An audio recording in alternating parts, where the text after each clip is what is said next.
Hola a todos y todas. Vamos a dar inicio al primer encuentro del ciclo Poéticas Anfibias, Escribir entre dos lenguas, con el encuentro y la conversación con Ariana Harvitz, narradora y ensayista argentina radicada en Francia. Participamos en este encuentro la autora, Renata Londero, coordinadora de la Cátedra de Hispánicas de la Universidad de Udine, Caterina Bayopoulos, profesora de literatura española de la misma universidad, y Sara Becchiato, profesora de lengua y traducción francesa de la universidad.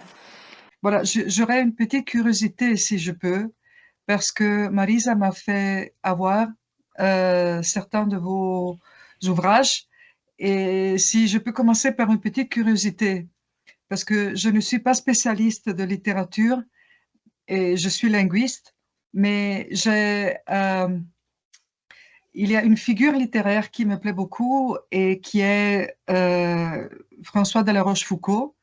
Donc, dans certains, disons, de vos écrits, surtout, j'ai retrouvé un petit peu, je ne sais pas si je pourrais dire le style, mais disons certains contenus, un peu de, voilà, un ton, voilà, un ton qui pourrait être comparable. Surtout, il y a un passage où vous parlez de l'hypocrisie et vous dites que voilà, un artiste devrait démasquer en quelque sorte ses hypocrisies. Et ça m'a fait vraiment penser à ce type de, euh, comment je pourrais dire, désenchantement, voilà, de La Rochefoucauld. Et voilà, j'étais curieuse. Si j'ai bien compris, vous recevez un peu, vous avez un peu d'influence, voilà, de la culture française. Si j'ai vu quelque chose. Si c'est plutôt un ton en général, si vous reconnaissez dans tout cela. Oui, merci. Il fait froid là chez vous? Parce que j'ai l'impression que vous êtes en Je suis à la montagne. Ah, c'est vrai? Ah, moi, Je sais pas. enfin, je sais pas si tu tutoyé ou pas, je vous ai imaginé en pleine montagne, c'est comme ça, hein? Et effectivement, c'est la montagne. Voilà, je sais pas où sont les autres, mais à ce moment-là, je suis plutôt zone Tarvise. Je sais pas si vous connaissez un peu l'endroit. Voilà, c'est un peu. Et il fait chaud, mais ça dépend des endroits. Voilà. D'accord. C'est tout un sujet, l'influence de la langue déjà et des écrivains, des philosophes, etc., et de la culture et donc la violence, etc., française. Je ne suis pas la meilleure pour le dire. Je suis placé à un endroit qui n'est pas du tout objectif parce que c'est moi qui écris, mais j'aurais tendance à dire de manière exagérée, bien sûr, parce que je suis argentine et que j'exagère, que je dois tout, y compris tout le mauvais aussi, mais tous les excès à la culture française. C'est faux parce que beaucoup de lecteurs me disent que mes écrits sont très la violence, les excès, le baroque et même la modulation, tout côté linguistique, c'est très argentin, très héritier, enfin, toute une généalogie très argentine des écrivains argentins, mais moi, j'aurais tendance à penser aux Français. Et 20e siècle, mais Céline et la ligne de Céline à Proust, et en passant par Nathalie Serrault, et bon, c'est un peu cliché, mais Marguerite Duras. Mais j'aurais tendance à penser que j'ai commencé à écrire uniquement quand je commençais à parler la langue française. Donc, c'est biologiquement, ça va ensemble. Parce que je sentais que je ne pouvais pas écrire quand j'avais une seule langue, donc l'espagnol d'Argentine. Ah, Je ne sais pas si je réponds hein, par rapport à la... si. Je trouve ça très, très intéressant. Nous venons de recevoir un autre écrivain avec le festival Dedica et il parlait aussi du fait de cette possibilité d'écrire dans une autre langue, justement, parce que dans sa langue maternelle, le message ne passait pas. Et donc, il est passé par le hollandais d'abord, donc je ne sais pas si ça revient, ça vous C'est résonne en quelque exactement sorte. ça. Ouais. Je peux passer avec Marisa toute ma vie à parler de ça parce qu'on est passionné de ces sujets trafic de langue. Qu'est-ce qu'on peut dire dans une langue qu'on est incapable de dire dans une autre, et quel écrivain on est dans une langue, dans une autre, tout ça.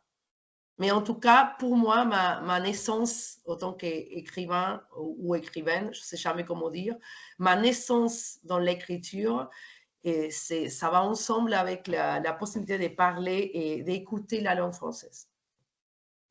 Intéressant. Grazie mille Sara per questo intervento, grazie mille. Grazie. Bueno, yo un poco retomo lo que decía Sara, Ariana, en relación a la lengua. Hablaste un poco de los autores que te han influenciado, pero yo quería pasar un poco a una reflexión que está en desertar, ¿no? Está en desertar.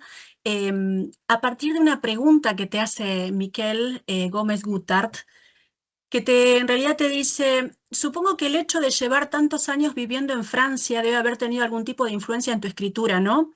Una respiración francesa o tirando hacia el francés que se escucha en Saer por la puntuación, por ejemplo. Y luego, claro, haces una aclaración que tiene que ver con problemas con tus correctores, ¿no? Cuando decís que para tu editor español como que estaba mal, digamos, el fraseo, ¿no? Y que una vez que, bueno, cito, una vez que mi primera novela se publicó me costó bastante que lo entendieran los correctores de otros países que siempre trataban de aplicar su utilización de las comas, por ejemplo, queriendo seguir una lógica, la del español o la del francés o la de la RAE. Cuando mis novelas se adaptaron al teatro fue un alivio, porque esa respiración del francés con lengua argentina fue exactamente lo que necesita el cuerpo de la actriz. Entonces quería pedirte si podías contarnos un poco más acerca de esta influencia o de la prosodia, o del fraseo, o de la música, porque la música está muy presente tanto en El ruido de una época como en general en tu obra y en Desertar. ¿Alguna reflexión vinculada a tener una lengua de expresión, pero que haya otra lengua que de manera como subalterna está funcionando en tu escritura? Sí, recuerdo cuando presentamos Desertar y todas las infinitas cosas que quedaron fuera de todo lo que pudimos reflexionar. Claro, tendríamos que leer fragmentos. Desde el comienzo, desde el primer instante en el que en mi cabeza se formó una frase que ya no era una frase del orden de la comunicación cotidiana y la lengua como idioma de comunicación, sino que era una frase, un constructo lingüístico pensado para la literatura, con un sentido estético. ¿Se me escucha bien? Sí, perfectamente. Tenía el micrófono con un sentido estético, es decir, que tenía el fraseo, una frase, no un sentido comunicativo, sino estético y poético. El instante mismo, esa frase ya era de traducción, porque es el inicio de mi primera novela, que es Matate Amor, que dice: me recliné sobre la hierba entre árboles caídos y el sol que calienta la palma de mi mano me dio la impresión de llevar un cuchillo con el que iba a desangrarme de un corte ágil en la yugular.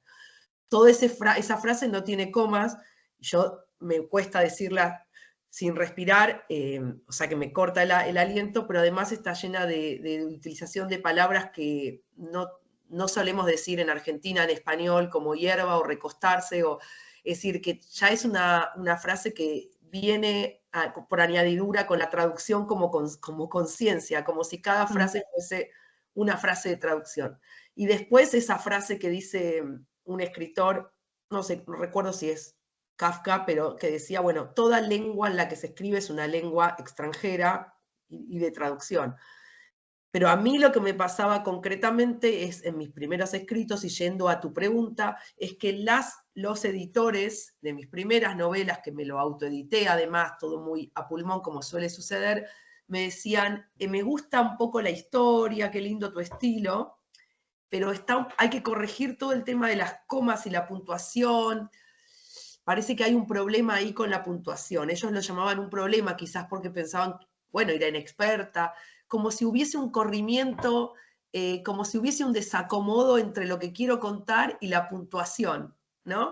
Y eso, algunos, no todos, o agentes literarios que he tenido, lo veían como un problema, porque decían, eso atenta contra la comprensión, está muy críptico, está muy elíptico. y yo intentaba, claro, uno recién comienza, intentaba correr la puntuación para hacerla más comprensible, y como pasa en una partitura, no sé, nunca se le pide a un músico que cambie, que ponga un la en vez de un re, un do, un mi. Es decir, a un músico no se le pide que cambie acordes o notas musicales, pero a un escritor parece que se le puede pedir. Y cuando yo corría la puntuación, se me desbarataba, me desajustaba toda la novela.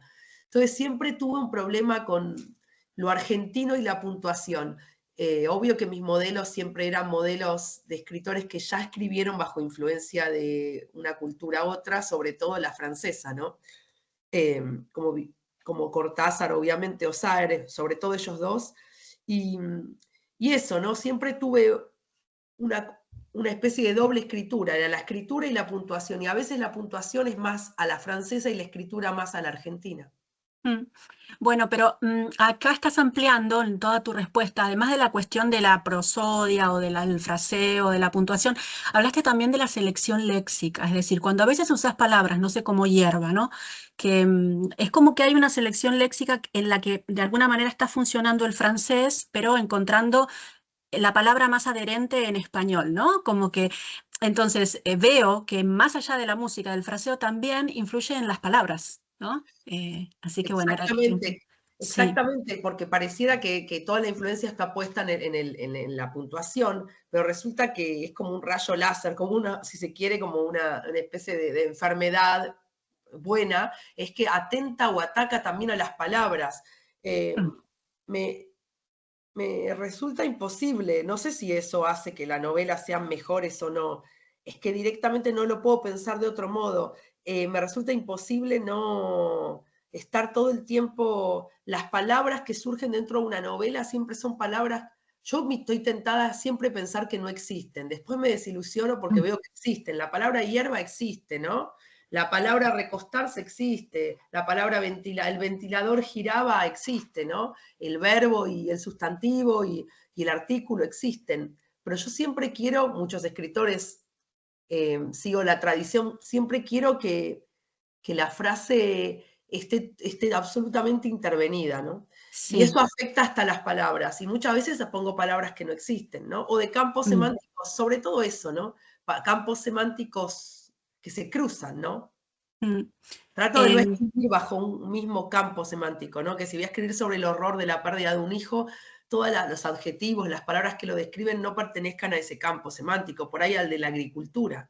Claro, para desautomatizar un poco. Y además lo que pasa, que creo que debe pasar bastante con las lenguas latinas en general, es que quizás elegimos en presente palabras que eran frecuentes en otras épocas. Es decir, que es posible que eso también te pase, que digas, no, esta palabra existe, pero ahora es infrecuente. A mí me pasa con el italiano con duerme vela, por ejemplo. Duerme vela nosotros no lo usamos. Yo he hablado con españoles y tampoco se utiliza en Península.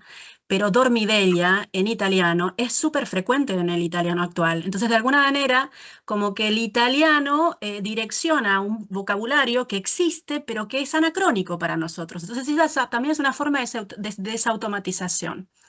Y de tráfico, ¿no? De tráfico entre Sí, lenguas. Sí, es cierto, sí. muchas veces las palabras que por supuesto son familiares, del grupo de familiares, en francés son actuales y quedaron absolutamente en desuso, cayeron en desgracia y en desuso en el español y por supuesto viceversa, ¿no? Sí. Mira, yo obviamente vamos a ir moviéndonos más que nada entre estos dos libros y bueno, otros terceros que aparecen como nombrados. Es muy curioso porque perder el juicio en el ruido de una época es como si fuese una obra que está en el reverso del rumor de una época, probablemente porque las escribiste en paralelo o había vivencias que eran paralelas a la escritura del ruido de una época.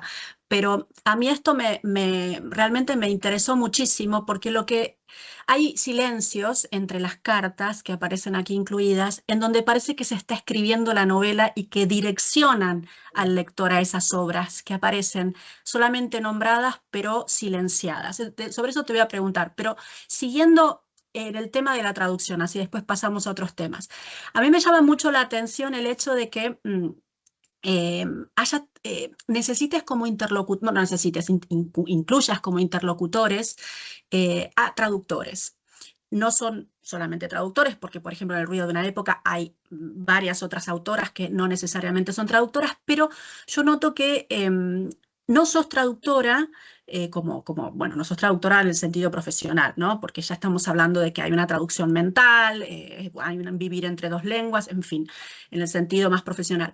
Pero el hecho de que desertar sea, bueno, una conversación epistolar en correo electrónico con Miquel Gómez Guttart, que es traductor, y en el caso del ruido de una época con Adam Kovacic, em, ¿qué mueve esta necesidad de una escritora que no es traductora de dialogar tan hondamente con traductores?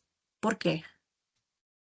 Sí, es cierto, vos tenés una mirada profunda e incluso hay un libro que está totalmente ahí escondido y algún día renacerá o no, como es el destino de los escritos y de los libros que sabemos que es absolutamente impredecible, que eso es lo bueno, se desentierran obras que nunca se habían leído, que se habían leído poco y viceversa, se sepultan algunas que pareciera que son eternas, pero bueno, todo para decir que escribí un libro que es tan intertextual que te desmayás a 4 manos o a 2 cerebros, con una amiga, con el océano de por medio y la diferencia horaria, y también es un modo de traducción en el sentido, obviamente, metafórico tonto de que eran las 4 de la mañana para ella o para mí, y las 12, ella jugábamos con la idea de la medianoche y las 4 de la mañana, el océano y las diferencias de percepción con el horario, y también habla de eso. ¿Por qué los traductores? Adam Kovacic, húngaro-chileno, que tradujo muchísimas obras de filósofos y de húngaros como Imre Kertész, pero también tradujo del alemán a Kafka, Schopenhauer, etcétera, etcétera. Tradujo muchísimo filosofía y por qué los traductores. Es decir, yo me quedé impactada, una tontería, pero bueno, era casi virginal de una relación sentimental amistosa con traductores, hasta que en el Frankfurt, en la feria de Frankfurt, tuve una mesa con unas traductoras alemanas, que ahora reencuentro en traducciones alemanas actuales de Perder el Juicio, y bueno, no, simplemente ellas contaban su día a día en el combate por encontrar la palabra, todo eso que ustedes ya saben, el fraseo, la palabra justa. La equivalencia, sí, sí, Claro, las todo equivalencias. eso que ya lo sabemos, equivalencias y que no sean equivalencias, los Sí, ajustes sí. y todos esos juegos de matemáticos e imposibles, y ella contaba todo el rigor que eso suponía, casi como una escuela militar, y iba a caminar. Y yo dije, bueno, es exactamente eso escribir, es como si hubiese encontrado, bueno, sí, mi alma gemela o mi alter ego, y me sentí menos sola entendiendo ese trabajo que hacen los grandes traductores, que es de ir hacia lo imposible, eso que decía Kafka, se escribe en la lengua en la que es imposible escribir, no en otra, porque en otra para mí sería no escribir, o sea, sería un escribiente. ¿En qué lengua se escribe en la que es imposible escribir? Y siento que el traductor hace algo imposible, eso es lo que me gusta del traductor. ¿Cómo vas a traducir, bueno, lo obvio, del finlandés al chino, o no importa, del español al italiano, que pareciera más fácil? ¿Cómo vas a hacer eso? Y esa imposibilidad siento que nos une, ¿no? Como Y de hay algo alguna de... manera estás respondiendo, porque por ejemplo en Desertar decís algo que tiene que ver, o sea, hay como son como figuras espejadas, ¿no? Porque decís que en un momento decís, yo asumo mi patria potestad hasta el final. Eso es chiste, pero no estoy de acuerdo en que la lengua de llegada, por ejemplo, el francés viniendo del español, tenga que ser respetada. La lengua de llegada tiene que violentarse, perturbarse, si no, ¿qué diferencia hay entre Joyce y Agatha Christie en francés? Es decir, como si la traducción tuviera que ser verdaderamente una reescritura, ¿no? Tenés ese concepto de la reescritura, de la traducción, por eso esa identidad, esa identificación que tenés con el buen traductor. Y en un momento es muy simpático cuando decís que tendría que escribir, que tendría que existir un Tinder, ¿no? Para que autores y traductores afines se puedan encontrar, Machen.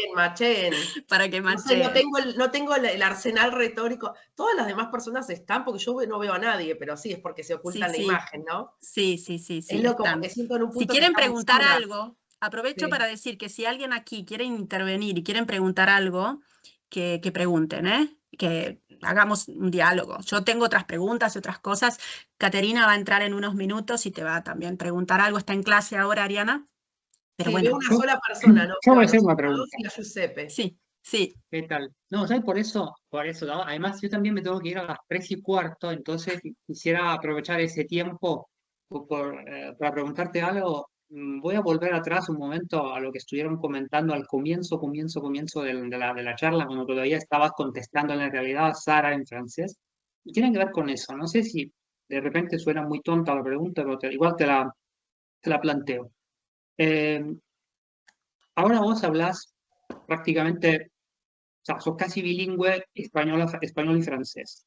¿Te pasa que al escribir en español, ahora que tenés ese dominio del francés, te sentís más libre escribiendo en español, o sea, siendo aún más directa, más dura, ¿no? De repente, como que, como si el hecho de que el español no sea tu único idioma, ¿no? La única lengua que usas para expresarte, como que de algún modo lo libera de esa suerte de, como decir, de mínimo de pudor que todavía que puede quedar, como decir, bueno, está bien, yo puedo expresarme en francés, podría escribir, quizás no ficción, pero puedo expresarme en francés perfectamente, vivo en francés, ahora el español no es mi única manera, ¿no? Para tratarme con el mundo, y entonces ahí es como que ahí volcas todo.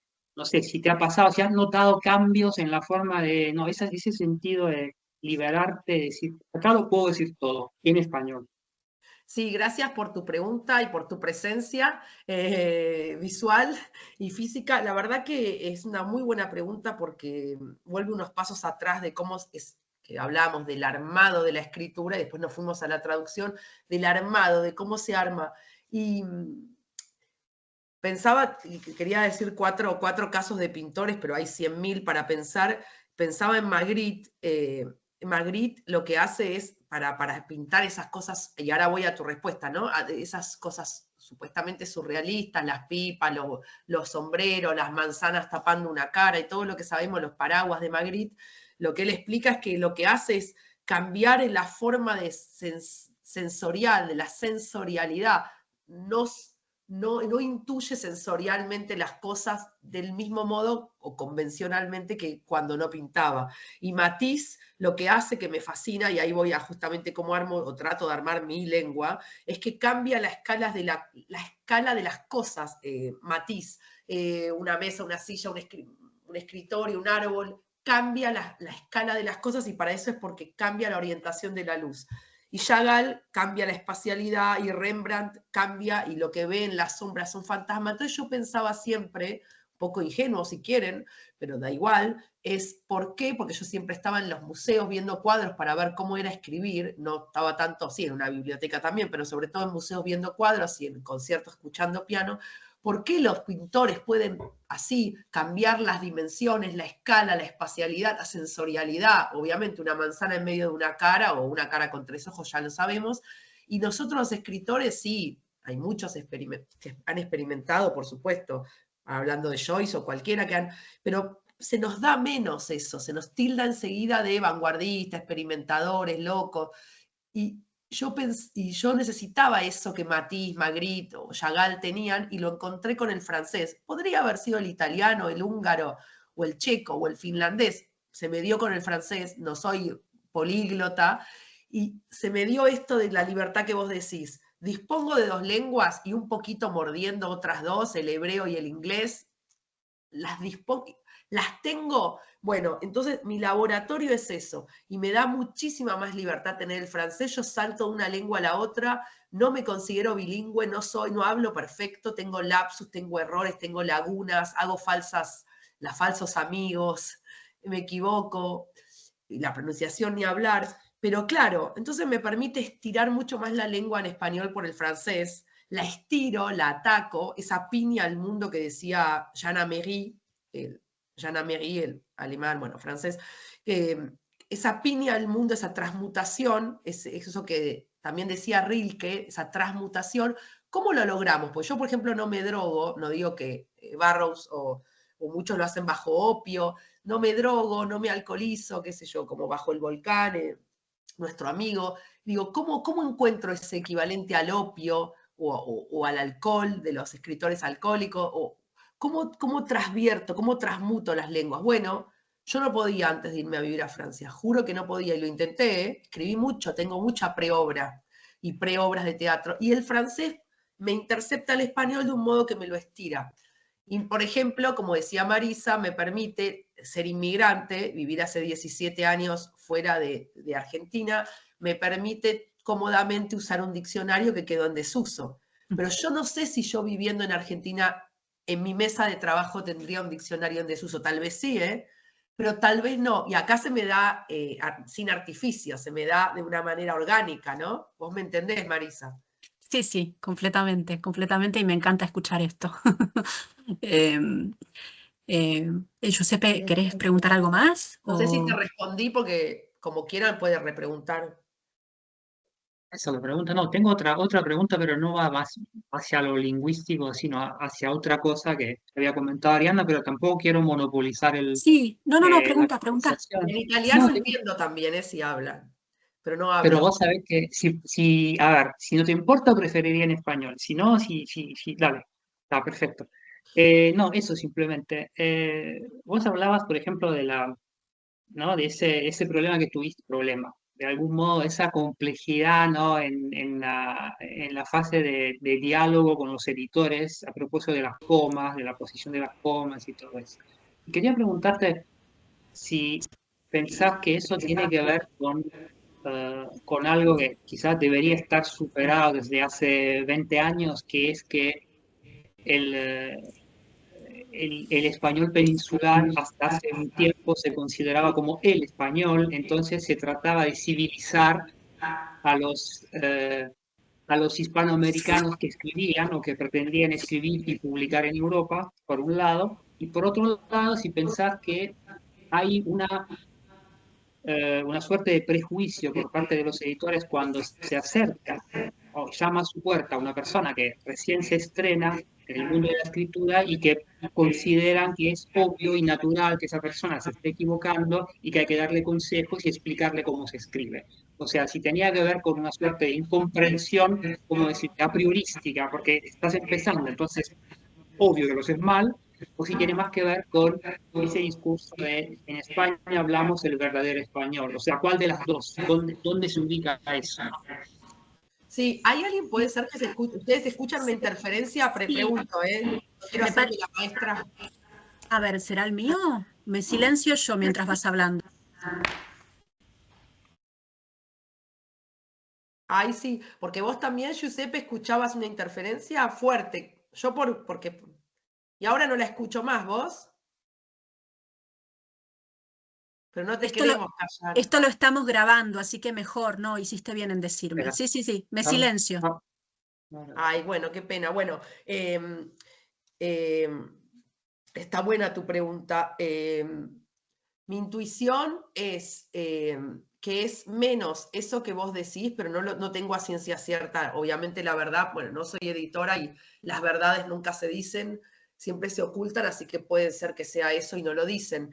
A mí me da más la sensación en este siglo y en estos últimos 15 años, porque mis publicaciones son relativamente recientes, es decir, hace 12 años, no pasó tanto tiempo, me da más la sensación que es menos eso, una attachment me sale, ¿no? Una atadura con un cierto español, la RAE, la ortodoxia y todos los españoles satélites, etcétera, menos un disciplinamiento del español, madre, etcétera, etcétera, que una compulsión o un gesto político de una cierta, de planchar lingüísticamente las novelas, una cierta tendencia a la homogeneización. Uno me dirá, ay, no son tan homogéneas, ¿qué tiene que ver? Y me citan 3 autoras contemporáneas, una de España, una catalana, una ecuatoriana y una argentina.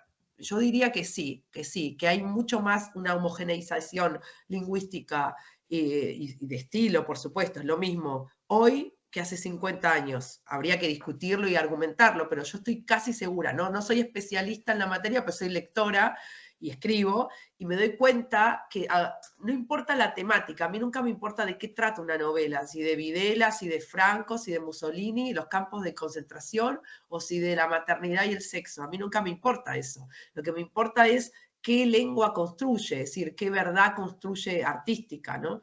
Y en el armado de una lengua siento que se tiende más a homogeneizar y a llevar la lengua a un estado de comprensión, además relacionado a que uno es mujer latinoamericana, entonces el público y los lectores que vas a tener son mujeres, se hace ese silogismo, esa relación.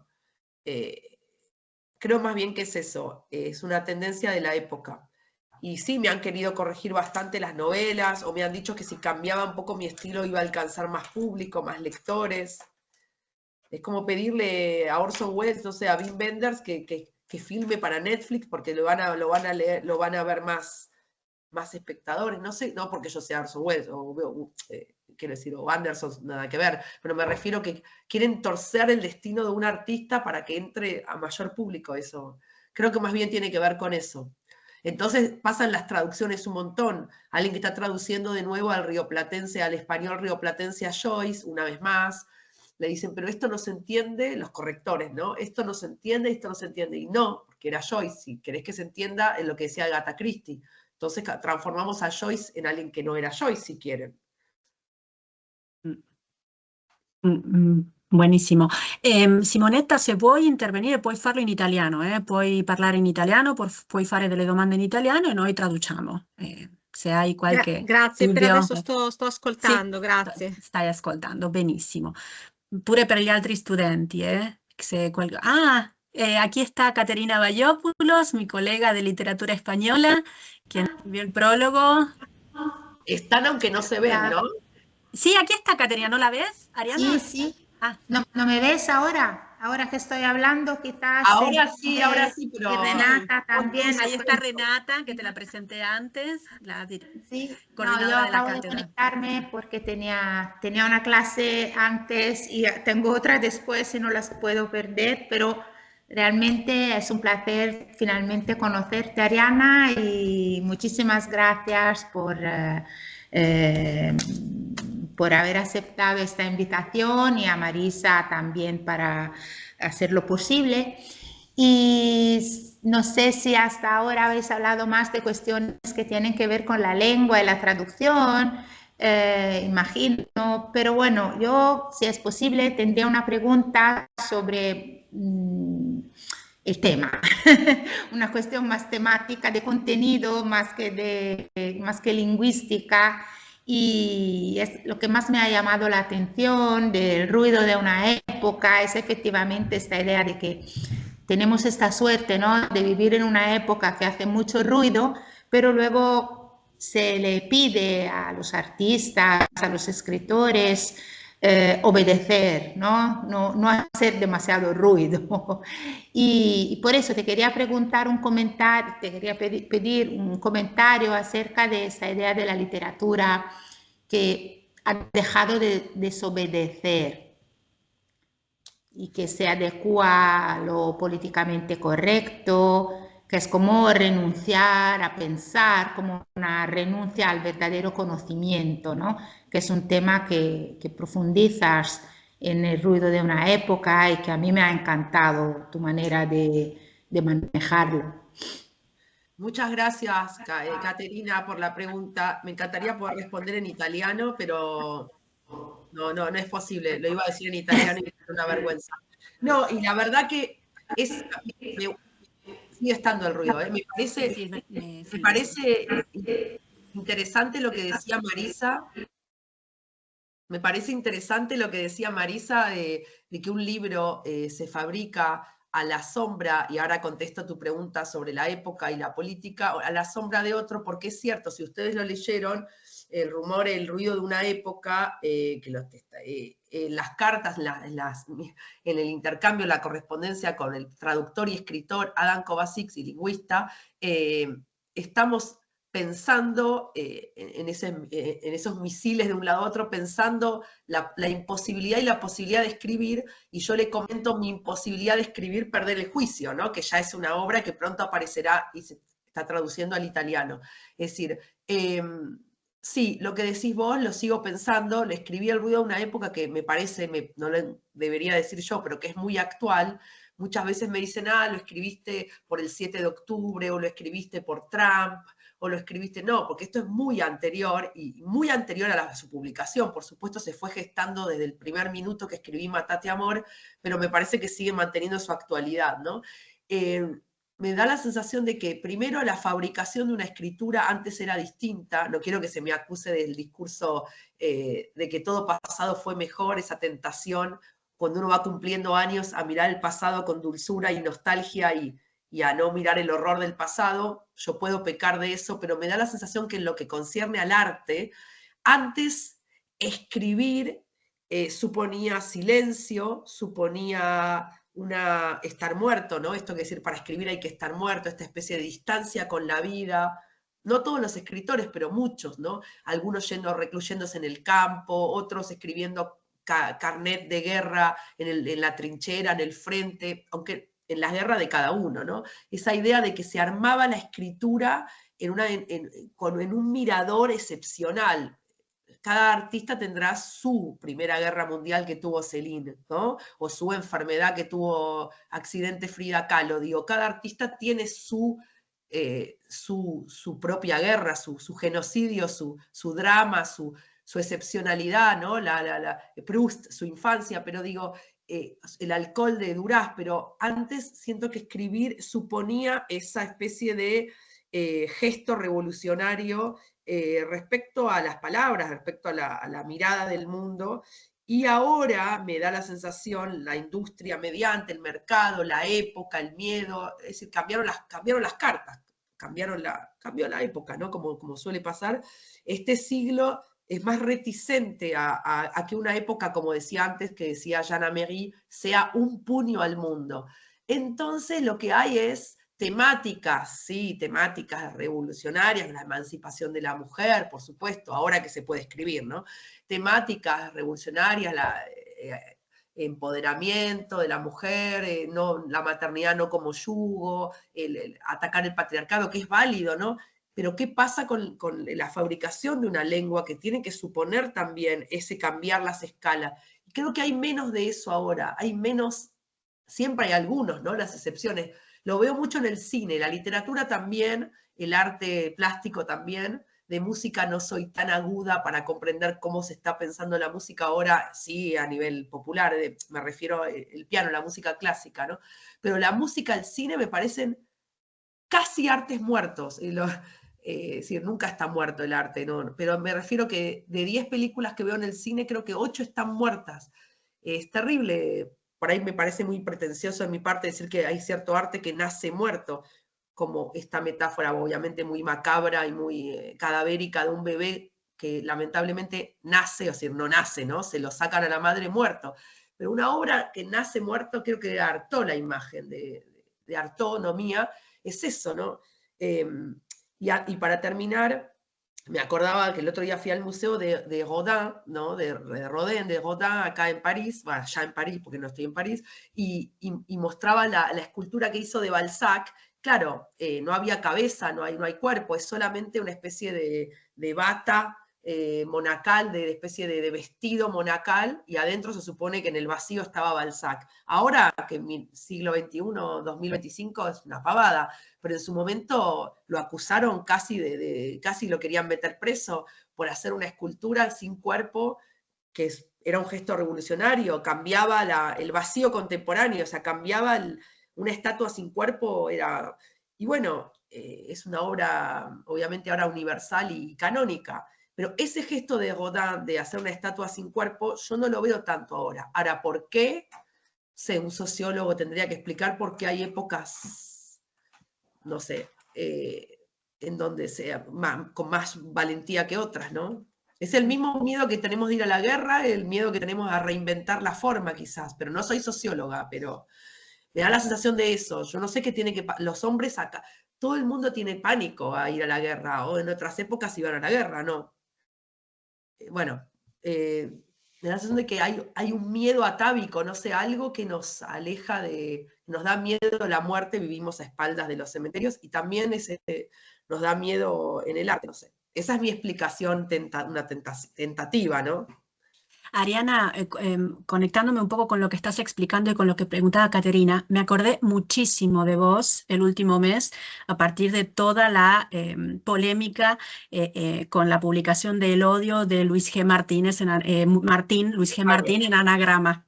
Y por otra parte pensé, justo Anagrama es la editorial que más publica Ariana en novela, o sea, no es casual, ¿no? Entonces, sí, es un tema, sé que es un tema delicado. No te voy a pedir un posicionamiento, digamos, frontal, pero no frente a esta novela, sino en general, ¿no? Lo que tiene que ver con utilizar la novela para desnudar una maldad humana, casi como método antropológico, ¿no? Y qué implicaciones éticas puede tener esto.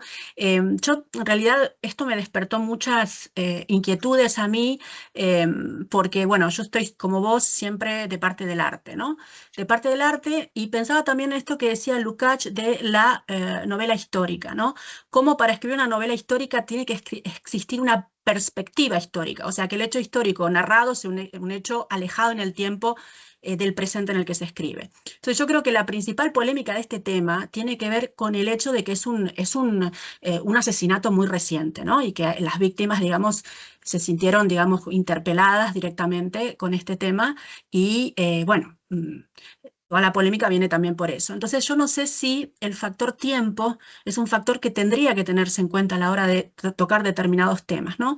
Pero bueno, me venía esa imagen de la novela histórica, como a veces la distancia de los hechos, porque bueno, si es por eso no podríamos mirar a Caravaggio o lo que ha hecho Caravaggio o juzgar al autor o al pintor a partir de sus actos de vida, ¿no? Y bueno, en fin, no sé qué idea tenés sobre este tema. Bueno, sí, la conozco, pero no me gustaría dialogar sobre este tema con vos, Ariana. Sí, me encantaría envejecer cerca tuyo, así podemos hablar de estos temas toda la vida, porque hay tanto para hablar. Bueno, muy interesante lo que pregunta Marisa, me imagino que todos saben o no, pero bueno, no tienen que saberlo tampoco, uno está obligado a la actualidad, lo de Luis G. Martín, sí, es interesante para pensar, que yo escribí Degenerado, que también es desde el punto de vista de un hombre, de una primera persona, y hubo mucho escándalo por este libro que no leí. Ariana. Sí, sí, que está, exacto, que está fuera de circular. No, pero no lo digo por asociar conmigo, lo digo porque es anagrama y es una Anagrama, primera sí. persona de un criminal, entonces hay que pensar. Lo primero que me sale decir, y siempre quiero salirme del campo de ser pretenciosa, de la presunción o de la soberbia, porque realmente pensar es dudar, pero lo que primero me sale pensar es que el escándalo de Luis G. Martín, yo por eso no me metí, no escribí artículo, nada, no dije nada, porque me da la sensación de que no, hay una resistencia a pensar, no en estos ámbitos académicos que son un lujo y son una excepción, pero en general en las redes hay una resistencia a pensar y lo que hay es un deseo que es humano, de la condición humana, al linchaje, ya sea que estás a favor o en contra. La idea de que hoy, y esto responde la pregunta anterior de Caterina, creo no responde, pero sigue respondiendo, la idea hoy es más posicionarte políticamente a favor o en contra de Trump, de Milei o de Meloni, más que pensar a Meloni, Milei o a Luis G. Martín. Entonces, para decirlo de lo políticamente correcto, yo creo que la ideología es lo contrario a la introspección. Es decir, la política, en el sentido de hacer política partidaria y militada, no es solo lo opuesto a la cultura, sino que es su enemiga. De verdad lo pienso, lo pensé siempre, que el que más o menos me leyó lo sabe. Yo no puedo pensar nada con su absoluta complejidad, toda, semántica, lingüística, su complejidad de sentido, si voy a estar militando esa causa en el arte, ¿no? Entonces, respecto a lo del odio, acá hay muchos libros escritos desde el punto de vista de los asesinos reales, no imaginarios. Es decir, un chico, Mathieu no sé cuánto, que violó, apuñaló, quemó viva a una chica hace no tanto, bueno, hace varios años, el autor era un chico menor de edad, está preso, y los padres del autor, los padres del asesino y violador, escribieron un libro y obviamente hay mucha ganancia. Y yo pensaba, digo, para ponerme yo también en lugar de la duda y de la dubitación, estaba ahí en el aeropuerto frente al libro y a mí me interesa temáticamente leer del lado de los asesinos, porque quiero escribir un libro de cuentos de eso. Entonces, literariamente yo creo que tengo que comprarlo. Humanamente, como civil, digo, qué lástima, no tengo ganas de darle plata a los asesinos, sobre todo porque no se muestran muy arrepentidos, o sea. Y bueno, con el caso del odio, no lo leí, no sé qué tipo de libro es, si es un buen libro, si es inteligente, si está hecho para ganar plata o si realmente está hecho para pensar, no lo sé. Y ahí encuentro de vuelta la ambivalencia. Desde el punto de vista del arte, todo libro. Si leemos al Marqués de Sade, ¿por qué no leeríamos a Luis Martín? Obviamente, quizás Luis Martín lo escribe también, o sí, no lo sé, no lo leí.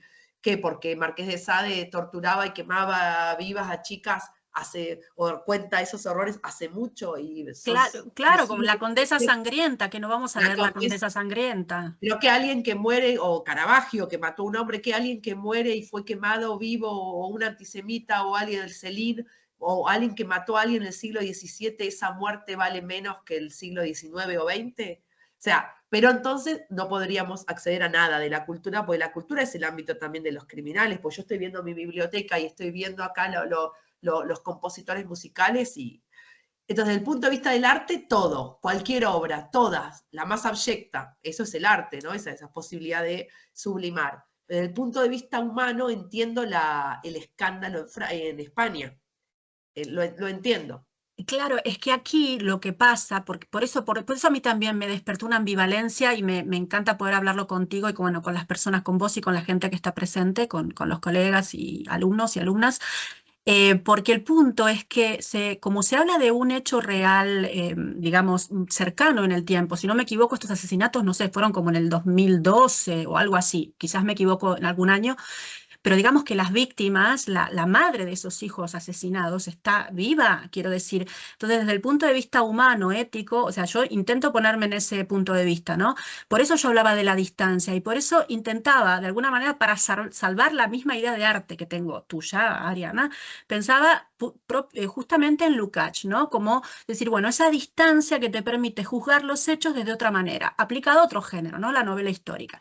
Quizás si esto se hubiera escrito basándose en este hecho en el 2080, digo, bueno, es distinto porque no hay un impacto nocivo psicológico en víctimas que están vivas y que tienen el recuerdo cercano de estos hechos. Entonces, no me posiciono, pero de alguna manera pienso, ¿no? Que cómo afrontar esto sin limitar las libertades al artista, porque esto es matar el arte, que es lo que estás diciendo. Sí, sí. Sí, desde el punto de vista de los hechos fácticos, en absoluto hablando de arte, si hablando de la dimensión de la realidad, claro, dicen que él tenía un plan para destrozar a su mujer y no solo mató a los 2 hijos, sino que esto es plan de seguir torturándola. Entonces ahí también se cuela, y lo entiendo, la ideología feminista o simplemente humanista. Es decir, de repente me sentí en un minuto Ruth y dije, mi marido me mata, mi ex, me mata a los José, o sea, Bretón con ese nombre, ¿no? Bretón mata a los 2 chicos, pero además la sigue torturando desde la cárcel. Para mí eso cuestiona toda otra serie de cosas que es de lo que me interesa escribir a mí, que es que la justicia no existe, incluso él preso la sigue torturando, no hay justicia nunca, incluso aunque muriese en la cárcel no hay justicia, porque ya los mató. Bueno, y entonces muchos creen que es un acto, porque no la entrevista a ella, es únicamente a él, es como si él la siguiera torturando desde la cárcel. Entonces ahí lo entiendo también el debate sociológico, ¿no? Sí. No sé si alguien quiere preguntar algo más o sigo. No sé. Yo Sí. tenía muchas preguntas, pero me tengo que ir corriendo por las razones que vos bien sabés, entonces no puedo quedarme más. Gracias, Ariana, perdón por la interrupción ahora. Y nada, sí tenía preguntas, pero bueno, nada, gracias por estos 45 minutos. Noto que están todos súper ocupados, me impresiona. Claro, es que hay Sí, muchas clases. sí, es un periodo de semestre intenso, sì, sì, sì. Bueno, Gracias. Gracias. Chao. qualche studente, studentessa, ci sono 16 partecipanti, qualcuno vuole fare qualche domanda? Pure in italiano, se la fate in italiano facciamo la traduzione. Beatrice, Giulia, Greta, Simonetta, Giulia, non vedo tutti i nomi. Bueno, sigo entonces. A ver, mira, a mí me dio mucha curiosidad el tema del montaje del ruido de una época, porque La parte, a ver, me atrae todo el libro y después, de hecho, también tengo alguna cita de alguna parte, de la parte de la escritura indoctrinada, pero cuando están hablando, obviamente, esta es una comunicación íntima que está traducida en literatura, por eso me animo a traerla, ¿no? Está publicada. La parte del intercambio epistolar de correos con Adam, que vos le decís, ahora estoy en una estación de París esperando que llegue el tren con mi hijo, gané y perdí también, bueno, un tribunal me declaró adúltera, una lucha de años por poder llevarlo a una escuela bilingüe. Y él después te responde, la literatura está llena de obras que tratan de juicios. Los tribunales son uno de sus escenarios preferidos. Los juicios una de las escenas centrales del hombre. Pero ahora en la cruda realidad. ¿Qué es eso de adúltera? ¿En qué siglo estás, querida Ariana? ¿En qué continente? Y a mí en realidad lo que me atrae es que después no está tu respuesta. Entonces, esa no respuesta es como una especie para mí como de elipsis temática que vos estás como trasladando al lector, que es lo que hace Borges, ¿no? Con las referencias exofóricas, mandándote a otra biblioteca o a leer otro libro y mandándote como un hipervínculo a perder el juicio. ¿Estoy equivocada o no? Exactamente lo exofórico, ¿no? Que digamos que, bueno, que es una obviedad, que es un efecto de lectura, pero también de escritura inevitable, ¿no? Es decir, como un texto no va a ser, por un lado, absolutamente cerrado, diegético, hermético, es decir, solo ocurre ahí en ese Solaris de Tarkovsky, o sea, solo en ese universo inventado y, por supuesto, exofórico, es decir, que sale del texto y lo que decís vos de lo hipervincular, ¿no? De las construcciones que se hacen. Me gusta esa correspondencia que hicimos en el sentido de que no siempre, que hay elipsis y que no siempre se responde y a veces relanza el otro otra vez. Bueno, lo que ya sabemos que es una comunicación y toda correspondencia que está llena, ya lo sabemos, pero lo repetimos, de malentendidos, de silencios que se interpretan distinto, de lo que dijimos decir que el otro no entiende, de la falsa respuesta y todo eso. Además que Adam, claro, es escritor y es traductor y él presentó Desertar y él entiende perfectamente lo que es desertar una lengua y lo que fue desertar lenguas de escritores que él traduce, que ya obviamente están muertos. Eso también responde por qué mi atracción por los traductores, porque los traductores son mediums de hacer hablar a los muertos. Eso me encanta, sobre todo traductores de autores ya muertos. Yo digo, le está dando la palabra otra vez a un cadáver o a la nada, ¿no? A los huesos de alguien que ya no existe y sin embargo existe porque vuelve a hablar de otro modo. Pero tu pregunta era, ¿en qué siglo estoy? ¿Me preguntaste? No. No, en realidad es una pregunta más de montaje. ¿Por qué? Porque me parece sumamente atractivo. Yo imagino que esto fue calculado, pero te pregunto si fue calculado o no, porque después no está tu respuesta, es decir, saltás a otra cosa. Entonces, o no le respondiste o sacaste esa respuesta para darle otra construcción de suspenso a este ensayo que a mí, por ejemplo, cuando vi que tu respuesta no estaba, yo dije, por Dios, quiero leer Perder el Juicio. Es decir, porque entendí, ¿no? Me pareció que había una estrategia de escritura y no sé si consciente o inconsciente, pero ¿qué pasó después? Eso. Sí, lo del montaje. Además, se habla poco, o por lo menos a mí me parece que se habla mucho del momento de la escritura, que hay mucho para decir de la preescritura, de qué es escribir sin escribir, porque escribir consiste en no escribir, esa fabricación, esa usina, pero se habla poco del montaje, la edición, que eso es clave, ¿no? Como en el cine es igual en la literatura. No, yo creo, no lo recuerdo, pero para ser honesta, yo creo que no la incluimos con el editor esa respuesta, no por una operación de marketing de coming soon, de que iba a estar próximamente Perder el Juicio en Anagrama, sino de porque era muy íntima, era muy biográfica, era absolutamente del detalle real de lo judicial, y entonces lo sacamos. Y quedó como una pregunta literaria, ¿no? Pero otra vez en lo judicial que acecha, ¿no? Para no poner datos y no inventar, porque datos reales. Pero toda esa correspondencia era el armado ya de Perder el Juicio, sin poder escribir Perder el Juicio, porque mientras yo escribía algo de una época no podía escribir Perder el Juicio. No la podía escribir porque lo estaba viviendo, ¿no? Los tiempos también. Claro, era como un boceto mental quizás, Exacto. Sí, pero claro, es como que tuviste que saltar al otro género, ¿no? Para poder llevar estos datos biográficos y de alguna manera, bueno, reconstruirlos de otra forma. No, no, pero quería preguntarte por eso, porque yo te estoy dando la visión de lectora. Es muy atractivo, por más que no haya sido estratégico, en realidad me alegro porque hay un criterio distinto, ¿no?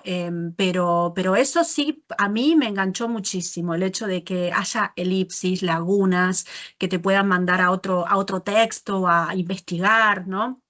Y después, Exactamente. sí, sí, sí. Después, dado que hablaste de desertar, también otra cuestión que hablamos toda la primera parte del encuentro más de la lengua, y es muy interesante cómo ha planteado siempre como muchas reflexiones traducir tus títulos del español al italiano. Es decir, yo no sé cómo será, no lo pensé ni en inglés ni en francés, pero el hecho de traducir desertar, ¿no?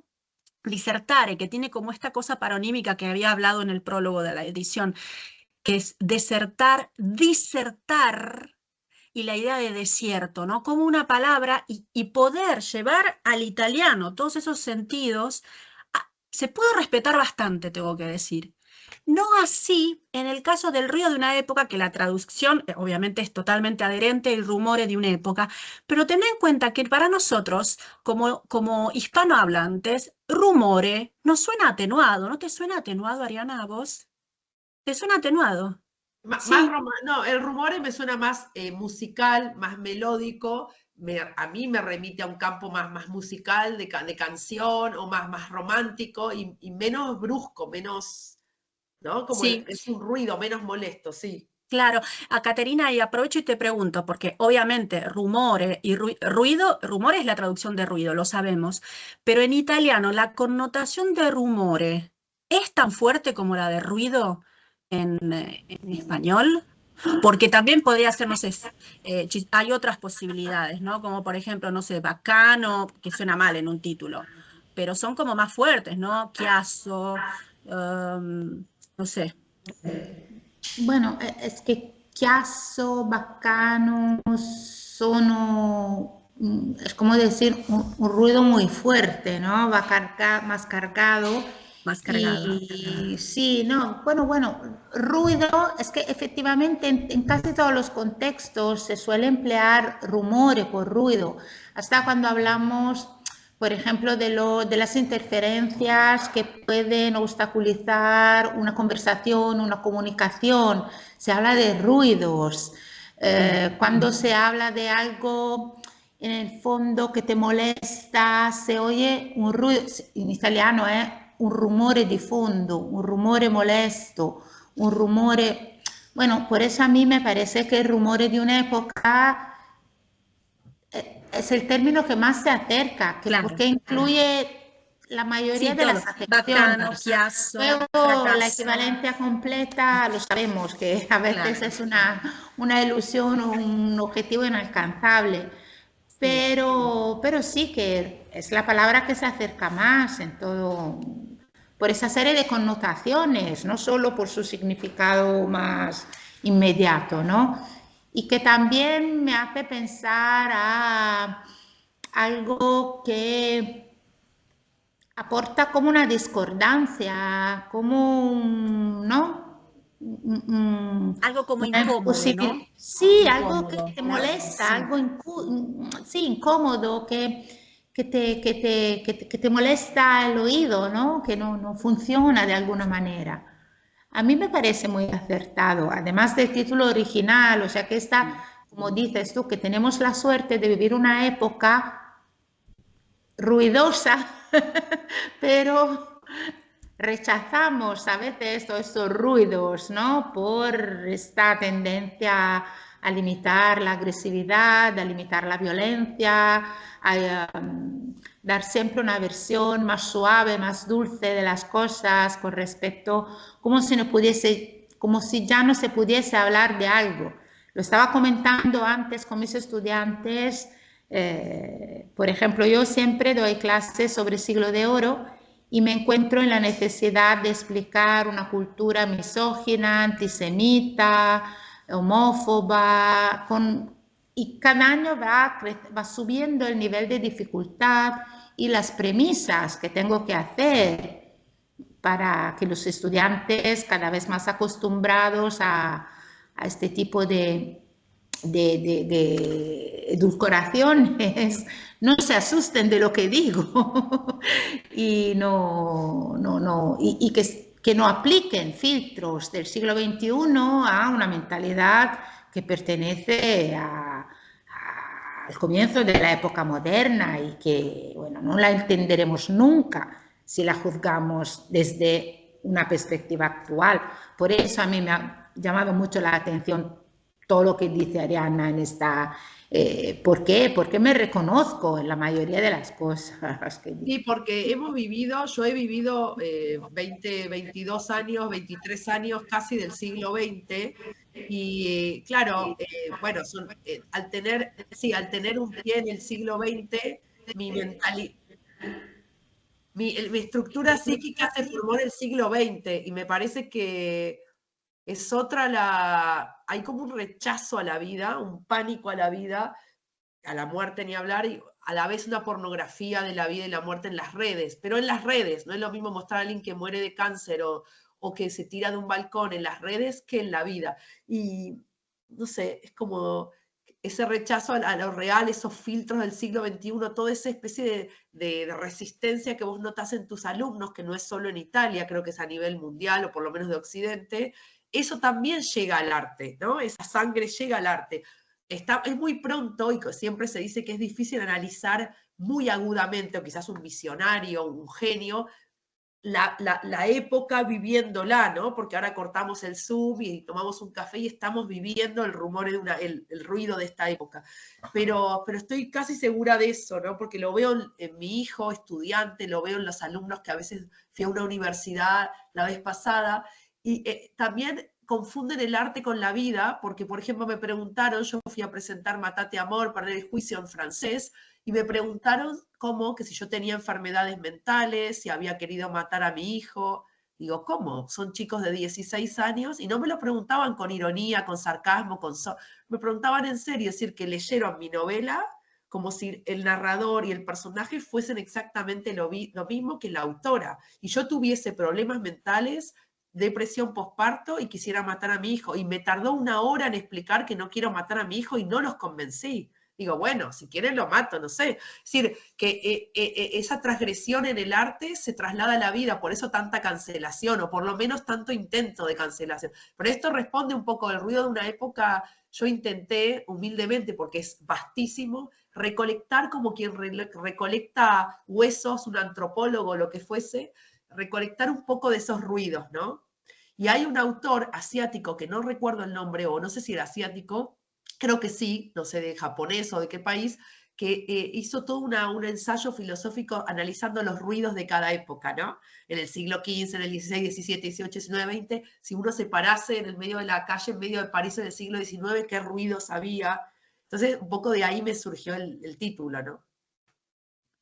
Me acuerdo, tiene relación con lo que están diciendo, ¿no? Ambas. Me pasó una cosa muy curiosa, la cuento, es anecdótica, pero creo que entra perfecto en este tema, que es que el 8 de marzo del año pasado fui a la Universidad de Varsovia, para dar una clase sobre, son los 60 años de publicación del Otro el Mismo de Borges, ¿no? Como un homenaje.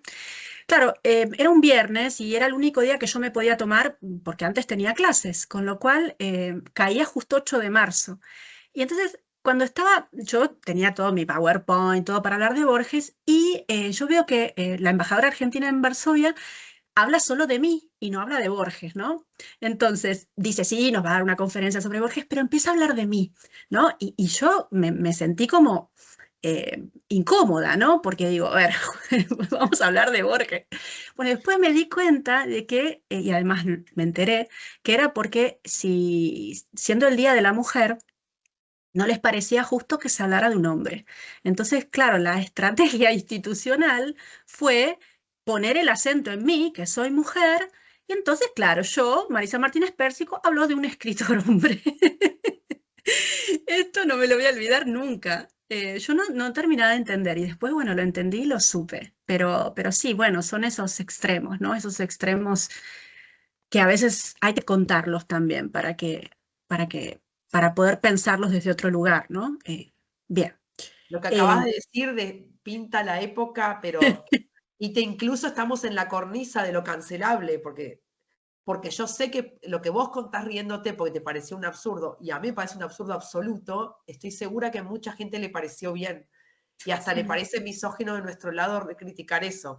Pero a mí me parece una subestimación tan grande de hombres, mujeres, lo de que la quieran. inteligencia, de la inteligencia. Tampoco entiendo por qué el tópico o sea, no tengo, como no soy socióloga y los grandes sociólogos no están, quisiera que renazca algunos sociólogos que me expliquen o que me ayuden a entender antropológica y culturalmente por qué esta época elige que el tema de la política de género y de identidad de género como un tema omnipresente y por qué se aplica al arte. Sí, no lo entiendo, pero bueno. Cada época tiene sus obsesiones, sus tópicos, ¿no? Pero Sí, sí, sí. Y bueno, yo, digamos, te haría una última pregunta y después daría al pie a ver si alguien quiere comentar algo, preguntar algo. Suelen ser bastante tímidos los alumnos, pero son muy atentos y además, antes del examen oral tienen que elegir un tema de estas entrevistas y seguramente me van a alargar una serie de reflexiones que van a tener de ahora hasta junio y después, bueno, te voy a comentar, Ariana, como que son al principio ritenuti, como diríamos en italiano, pero están atentos, eso lo he comprobado. Mira, hay una parte del Ruido de una época que a mí me hizo pensar un poco como en la atención flotante en psicoanálisis, que es un poco la actitud del escritor o escritora que está a la pesca, ¿no? A la pesca no, no programática de temas. Me encantó este fragmento que lo voy a leer, que dice, una novela no empieza cuando se escribe o se piensa, sino cuando la vida se somete a la novela. Hoy vi a una pareja pelear. Él saltó del auto y bajó al río. Por un árbol trepaba una ardilla. Cuando vi eso simplemente me pregunté para qué peleó la pareja al borde de ese río y para qué trepó la ardilla sino para que yo lo escribiera. Entonces acá, fíjate, acá hay ya en la traducción, nosotros tenemos dos palabras, para y por, ¿no? Que en italiano sería per. Esta es una gran confusión genera a veces entre los italófonos, porque nosotros tenemos como la causa, la consecuencia y distinguimos para y por. Vos no estás diciendo por qué peleó la pareja, estás diciendo para qué peleó la pareja, ¿no? Entonces este para como que te lleva a una finalidad que en este caso para un escritor es la escritura, ¿no? De una novela. Entonces, ahí entendí como que como escritora, digamos, estás como una permanente atención flotante del entorno, ¿no? Y entonces te quería preguntar un poco, sí, si es tu forma, ¿no? de escribir, no pensás a priori quizás un tema o por dónde ir, sino estás atenta a tu alrededor, ¿no? Y como que ves lo novelable del entorno. Y por otra parte también pensé, ¿estará escribiendo una novela sobre la pareja que se perdió y se peleó y la ardilla que bajaba? Es como otro guiño a lo que estabas escribiendo en paralelo al Ruido de una época, no sé. sí, obviamente que alguno me dijo, ay, qué pretenciosa, ¿no? Como, ay, la parejita se peleó para que ella pueda escribir. Pero, claro, pero por supuesto que es narcisista porque uno, es decir, el ejercicio de la escritura es una apropiación, bueno, es decir, del yo y uno está haciendo un acto en el mundo, es decir, en el que tiene que creer, hay puesta una fe ahí, por supuesto. Pero a la vez, todo lo contrario. La empresa de la escritura, es decir, escribir es una empresa de paradoja absoluta y siempre me pregunto cuál es el capital literario de cada escritor, es decir, cuál es el capital literario de uno de mis escritores preferidos, ruso, Varlam Shalamov. Varlam Shalamov es mucho menos conocido como disidente soviético que Alexandr Solzhenitsyn, pero bueno, pertenece a todos esos escritores soviéticos bajo estalinismo que estuvieron en los gulag, en prisión y que bueno, sobrevivieron. Bueno, él terminó en un asilo de locos de loco, ¿no? Como se llamaba, ahí pienso ya en políticamente correcto en corregir mi palabra, ¿no? Es decir, el autocensor adentro. Pero bueno, ¿cuál es el capital literario de cada escritor, ¿no? ¿Cuál es su guerra, como Sartre, que decía que la paradoja esta que nadie entendió en su momento, que un escritor es más libre bajo ocupación que en libertad? Es decir, él cuando estaba la ocupación alemana dijo, es el momento en que más libre soy. Y una vez lo publiqué eso y se me vinieron en contra como que a mí me gustaban los dictadores y me encantaba Pinochet, y no entendieron que es al revés, es decir, ¿cómo me va a gustar Pinochet o Mussolini o Videla? Lo que quiero pensar es en qué condiciones un escritor arma su obra, arma su lengua, arma su red conceptual, deforma perceptualmente la literatura.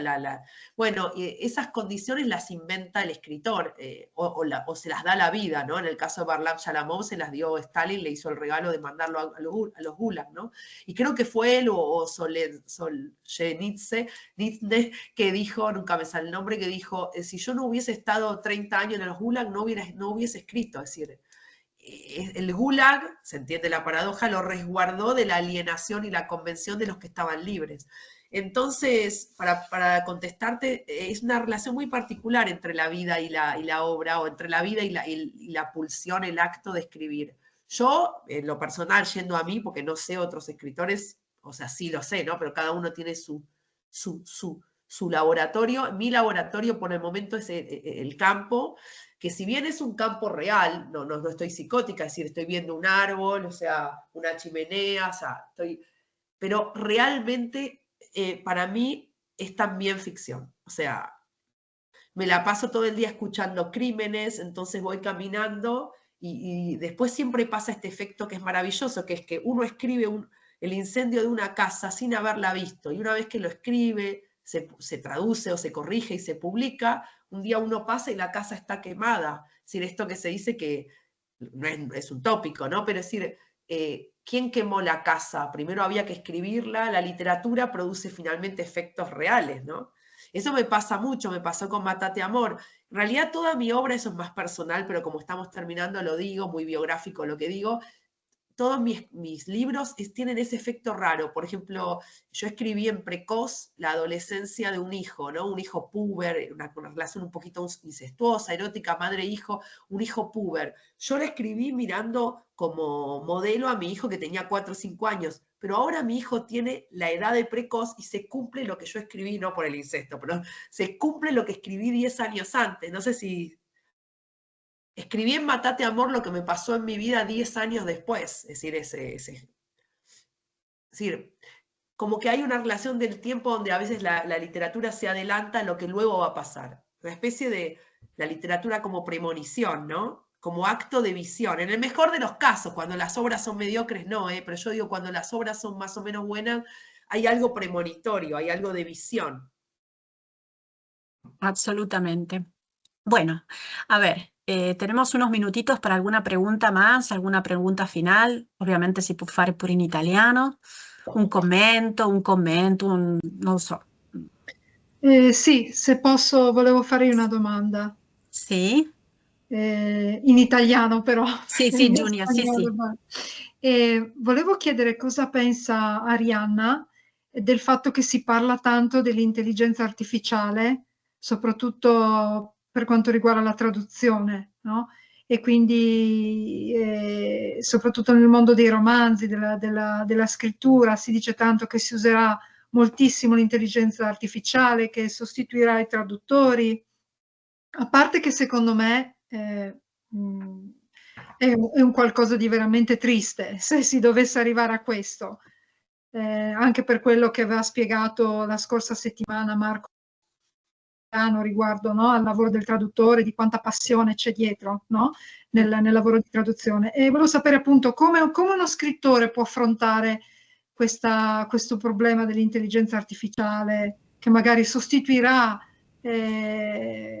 sì, traduttori nei romanzi. Grazie.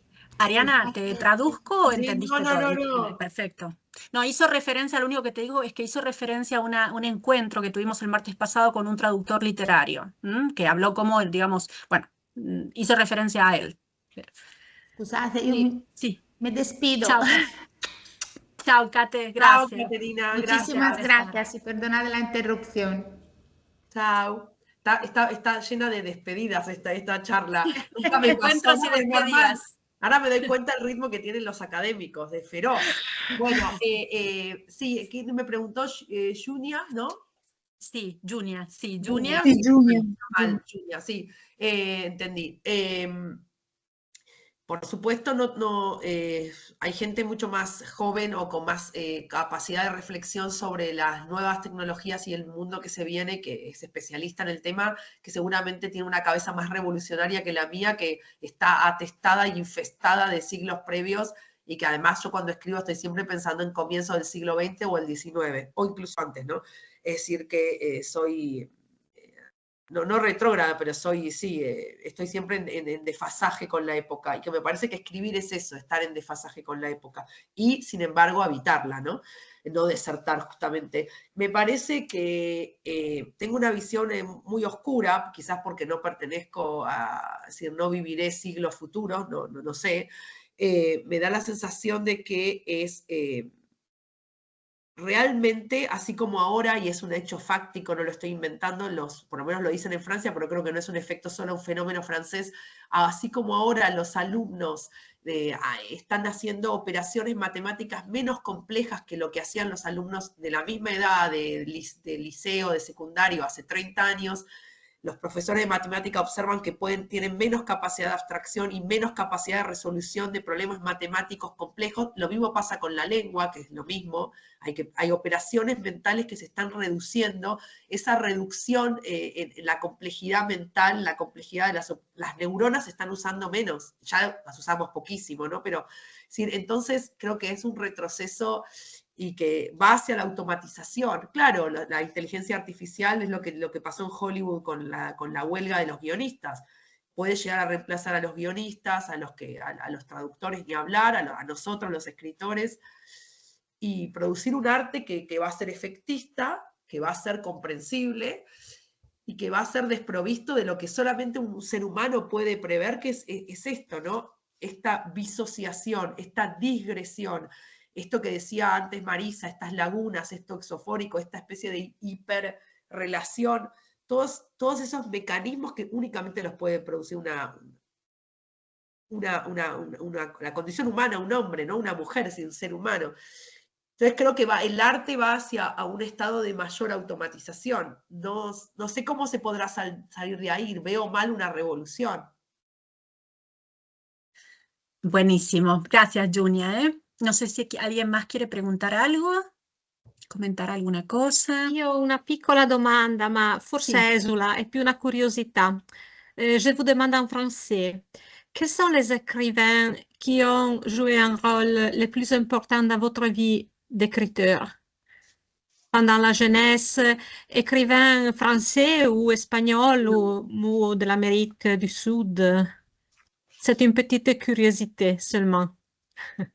Sí, ¿en francés o...? Sì, francese. Sì, Oui, sì. anche in spagnolo, Ah, sì. va bene lo stesso.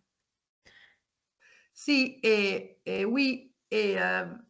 Moi, j'aime beaucoup les écrivains de l'Hongrie, hongrois. Et comme je disais, Imre Kertész, c'est l'écrivain avec Jeanne Améry et probablement... oui, c'est l'écrivain qui m'a plus influencé, justement pour sa relation avec la langue. C'est-à-dire qu'il établit une relation des forces et des combats avec la langue. Il ne se laisse pas faire, il ne se laisse pas dominer par la langue, il ne se laisse pas dominer par la politique d'une langue et par sa position de survivant de la Shoah et de Staline, du communisme. Il est hyper critique avec la langue et il est complètement émancipé, indépendant de ce qu'il doit être ou il doit écrire. Cette position de liberté absolue, radicale, c'est ce que je admire le plus chez un écrivain.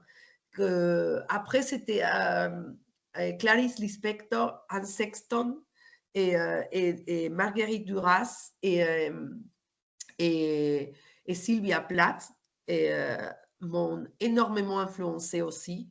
et surtout Sylvia Plath, que j'ai lu en traduction et après j'ai découvert en espagnol. Je ne peux pas la lire en sa langue maternelle, originale, en anglais. Et par la dimension tragique des mots qu'elle invente aussi.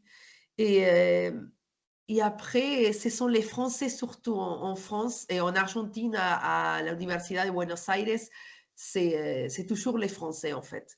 Et les philosophes Pascal et Flaubert, et c'est eux qui m'ont appris à penser en fait.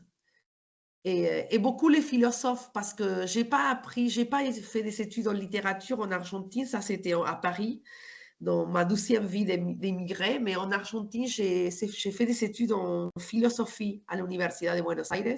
Je n'ai pas fini, mais ce sont les philosophes qui m'ont appris le goût des mots, bien sûr les Grecs, les dialogues de Platon, mais aussi Nietzsche. Je me souviens d'avoir 17 ans et de lire Nietzsche et pas comprendre comment quelqu'un est capable d'inventer les mots qu'il a inventés, cette capacité à inventer quelque chose de nouveau. C'est toujours ces écrivains, en fait. Merci. Et l'idée qu'Artex, il dit toujours, écrire, c'est une entreprise de démolition. Bien sûr, évidemment, des constructions, mais d'abord démolir. Enfin, en fait, c'est dialectique. Démolir pour construire quelque chose de démoli. Donc, cette démolition, c'est toujours linguistique, la démolition. Merci, merci. Merci. Estoy viendo que está la doctoranda de lengua y literatura francesa. A ver ¡Ay, si... qué vergüenza! ¿Qué vergüenza? No, ¿por qué? Pero bueno, no sé. Bueno, Ariana, qué buena conversación, Oh, qué scusa, interesante. posso Sì, un'ultima domanda veloce? sì, certo, Elena, ciao. Ciao. In En italiano e in français, francese, en français. oui, pas en Voilà. espagnol. Et donc, quand vos livres sont traduits, est-ce que vous suivez vos traductions de près, vous que vous parlez plusieurs langues? Bon, merci pour ta question. Et en fait, je sais parce que mes contemporaines, mes collègues, les écrivaines qui sont en train d'écrire au même moment que moi, on se surveille. Et je sais que la plupart, la majorité, pas toutes, mais ils disent non, moi, dès qu'un livre commence à se traduire, je réponds par mail, évidemment. C'est une autre œuvre émancipée, indépendante. Je suis pas... Non, moi, c'est tout le contraire. Je suis passionnée de la traduction. J'ai des réunions avec les traductrices. En général, c'est des femmes, la plupart, pas toutes. Et je suis des prêts. Donc, on a des conversations, on a des réunions, on s'enregistre des audios sur WhatsApp. Moi, comme je disais dans le livre, un peu pour rigoler, mais vraiment, j'aimerais bien aller vivre, à faire une résidence, aller vivre avec la traductrice de français, d'allemand, de polonais. J'essaie d'établir, pas une amitié, mais presque, pour essayer le plus possible de parler des mots, du sens du mot, etc. Donc oui, je suis de près le processus de traduction. C'est un processus vivant. C'est comme disait Marisa, c'est une réécriture. Et moi, si je peux être témoin de ça, j'adore. Merci. Parce que je sais qu'il y a des écrivains que s'en foutent, en fait. Absolument. Comme Pas moi, pas moi. Parfait, c'est très bien. Et c'est pareil pour les adaptations, les adaptations du théâtre. Il y a énormément d'écrivains qui disent non, moi je vends les droits, et, je reçois l'argent et que ce soit adapté, très bien, tant mieux. Moi, je suis totalement dans le processus d'adaptation des textes au théâtre. C'est une façon de traduire, évidemment. Parfait, merci. De rien.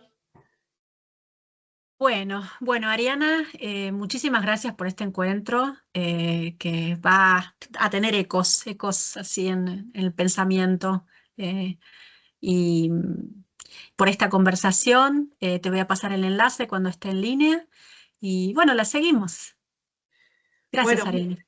Muchas gracias.